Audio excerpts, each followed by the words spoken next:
पहले introduction. Jaya Goswami here BEd inclusive education में delinquent का सेकेंड पार्ट, जिसमें आगे मैं बताऊंगी कि डेलिक्वेंट बच्चों के कैरेक्टरिस्टिक्स मैंने अपने ए पार्ट में बताया और मैं इसको आगे कंटिन्यू कर रही हूँ। देखिए, सामाजिक तरह से ये नहीं होते हैं, नहीं चलते हैं, एंटी सोशल होते हैं, मैं पहले ही बता चुकी हूँ, अपने लॉज तोड़ते हैं, कानून तोड़ते हैं, एग्रेसिव होते हैं, हार्मफुल होते हैं, अपने लिए भी इनका बिहेव दूसरे के लिए भी हार्मफुल रहता है, इमीडिएट प्लेजर चाहते हैं। His anxiety level is great, generally very high, इनका एंजाइटी लेवल बहुत ज़्यादा बड़ा होता है, घबराहट उनमें होती है।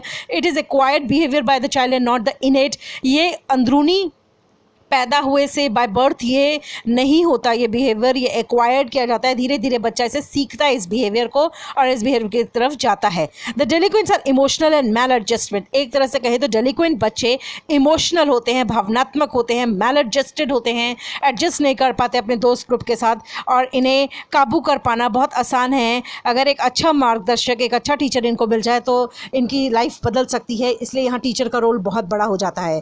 Economic condition of his family is generally poor, ज़्यादातर ये ऐसे परिवारों से आते हैं जहाँ आमदनी के साधन बहुत कम होते हैं, इकोनॉमिक कंडीशंस अच्छी नहीं होती, पेरेंट्स उनकी ज़रूरतों को पूरा नहीं कर पाते। देन डेलिक्वेंसी इज एक्वायर्ड बिहेवियर, पहले ही बता चुके हैं, एक एक्वायर्ड बिहेवियर है, ये बचपन से पैदा होते ही नहीं होता है, इसको धीरे धीरे ये इस तरफ झुकाव आता है इनका, और इसके पीछे बहुत सारे कारण हैं जो हम आगे डिस्कस करेंगे। Unmindful of social norms and expectation is a problem for everyone, हर एक के लिए ये दिक्कत की बात है। और ये अगर सच कहें, लास्ट में इसको सम अप करना चाहूँ तो बोल सकती हूँ कि एक एबनॉर्मलिटी है in the true sense.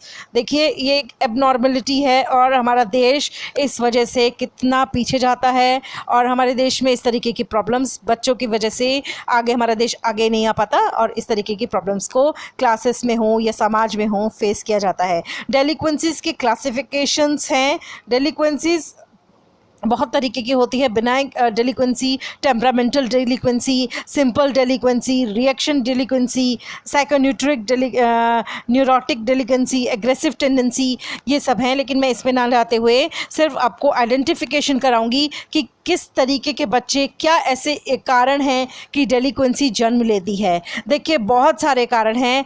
Hereditary factor, environmental factors, school environment, physical constitutional factors and psychological factors, जो मैं एक एक करके इनको डिस्कस करूँगी। तो सबसे पहले है हेरिडिटल फैक्टर, कि देखिए किसी का मेंटल रिटार्डेशन या आईक्यू लेवल बहुत कम हो जाना, ये भी एक श्रेणी में आता है।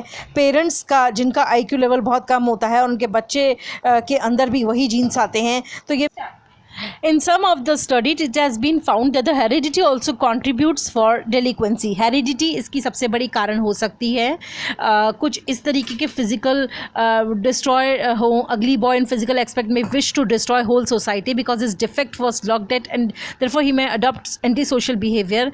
मेंटल रिटार्डेशन भी इसका एक कारण हो सकता है। आईक्यू लेवल का कम होना भी इसका एक कारण हो सकता है, और मैल एडजस्टमेंट, पेरेंट्स के भी मैल एडजस्टमेंट बच्चे हो सकते हैं।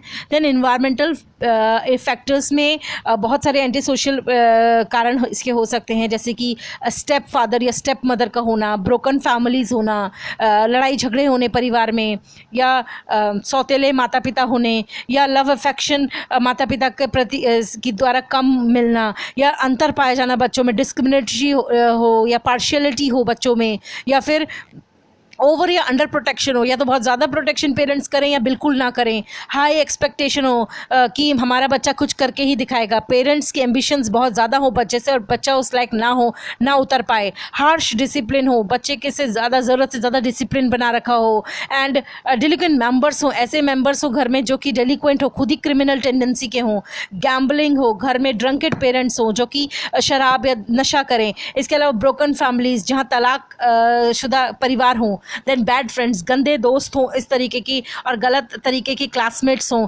सेक्सुअल एंड पुअर फिल्म्स जो बच्चा इस तरीके का देख रहा हो, या बैड पीयर ग्रुप हो, या पुअर नेबरहुड हो जो कि गलत तरीके के पड़ोसी हों, तो स्कूल का एटमॉस्फेयर अनकंजीनियल हो जो कि फेवर में ना जाए, जो टीचर का बिहेवियर है वो अच्छा ना हो, स्कूल की जो नॉर्म्स है वो सही तरीके के ना हो और बहुत हार्श बिहेवियर हो, पेरेंट्स लो कैरेक्टर के हों, या मेंटल एबनॉर्मेलिटी हो, या रिक्रेशनल फैसिलिटी की लैक हो, वहाँ पर घर में कोई मनोरंजन के साधन ना हो या कल्चरल प्रोग्राम्स में बच्चा शामिल ना हो, तो ये बहुत सारे कारण हैं एनवायरमेंटल फैक्टर्स में आते हैं जिससे बच्चा डेलिक्वेंसी की तरफ झुकाव लेता है। इसके बाद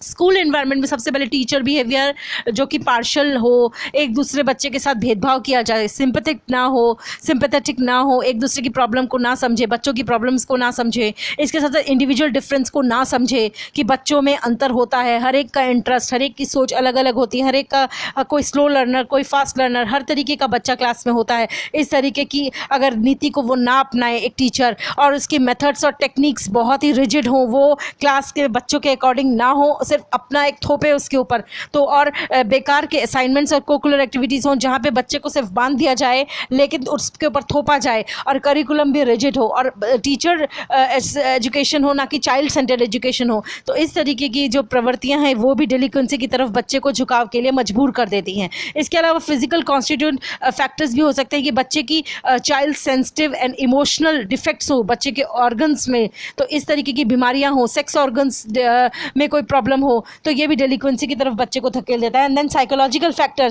फैक्टर्स में mental retardation, development of glands सही तरीके से परिपक्व ना हो, इमोशनल इंस्टेबिलिटी हो, कभी बहुत ज़्यादा बच्चा खुश हो जाए, कभी बहुत ज़्यादा दुखी हो जाए, मेंटल डिजीज़ हो, दिमागी रूप से बीमारियां हो, तो ये भी एक कारण है डेलिक्वेंसी की तरफ जो झुक जाते हैं। और इसके अलावा बायोलॉजिकल फैक्टर्स, साइकोलॉजिकल फैक्टर्स, और मैं ये सारे फैक्टर्स आपके साथ एक एक करके डिस्कस कर चुकी हूँ।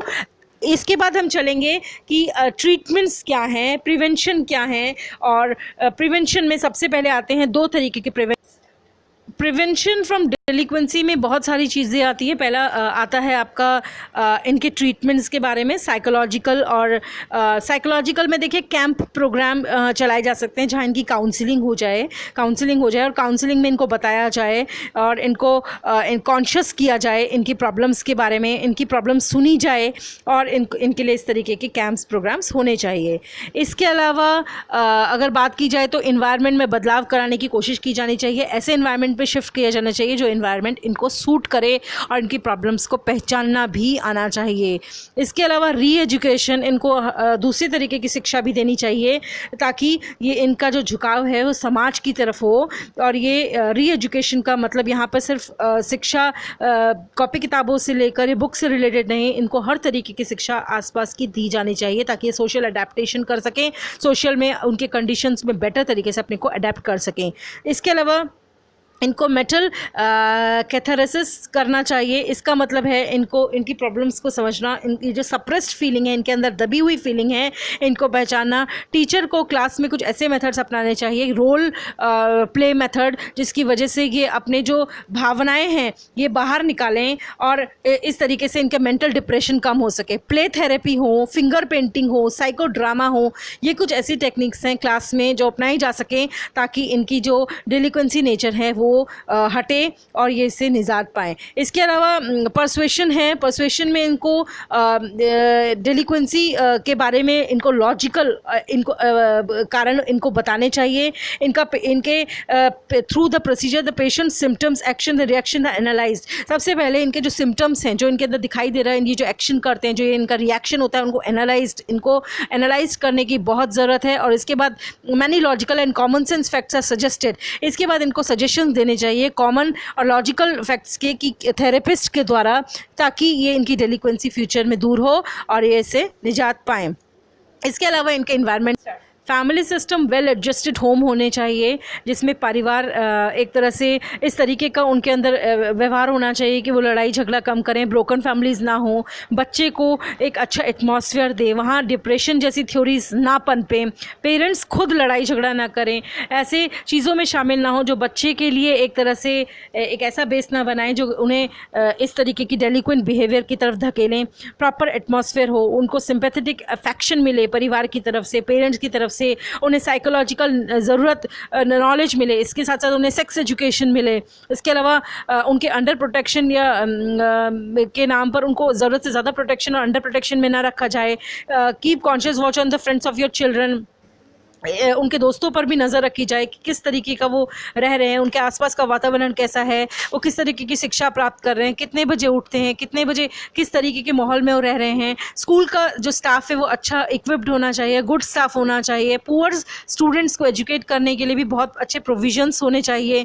और सोसाइटी में ड्रिंकिंग और गैम्बलिंग को, एविल इन्फ्लुएंस को दूर करना चाहिए। उनके तो चिल्ड्रन होम्स भी ओपन करने चाहिए ताकि उनको होमली एटमॉस्फेयर मिले। चाइल्ड गाइडेंस क्लिनिक्स खोले जाने चाहिए और इसके अलावा उनको स्ट्रिक्ट फिल्म सेंसर पॉलिसी वहाँ पे अपनाई जानी चाहिए ताकि ऐसी पिक्चरें वो ना देखें जो उनके मस्तिष्क पर गहरा प्रभाव डालें। स्कूल का करिकुलम इस तरीके से होना चाहिए जो प्रैक्टिकल लाइफ से जुड़ा हो, ना कि सिर्फ एक थ्योरेटिकल नॉलेज दे, ताकि उनको सही शिक्षा मिल पाए। इसके अलावा उनके प्रॉपर रिकॉर्ड्स मेंटेन किए जाने चाहिए। एक प्रॉपर पेरेंट टीचर मीटिंग होनी चाहिए ताकि उनके जितनी भी परेशानियां उनके बारे में, जितनी भी जानकारी उनके पेरेंट्स तक सटीक जानकारी पहुंचे, और टीचर्स और पेरेंट्स का एक सामंजस्य स्थापित होना चाहिए ताकि बच्चे के बारे में पूर्ण अवगत हो कि बच्चा कैसा चल रहा है, क्या हो रहा है, उसके बारे में एक पूरी रिपोर्ट बनाई जाए। तो ये हैं जो डेलिक्वेंट बच्चे, ये इनके प्रोविजंस हो सकते हैं एंड ये इनके कॉजेज़ हैं।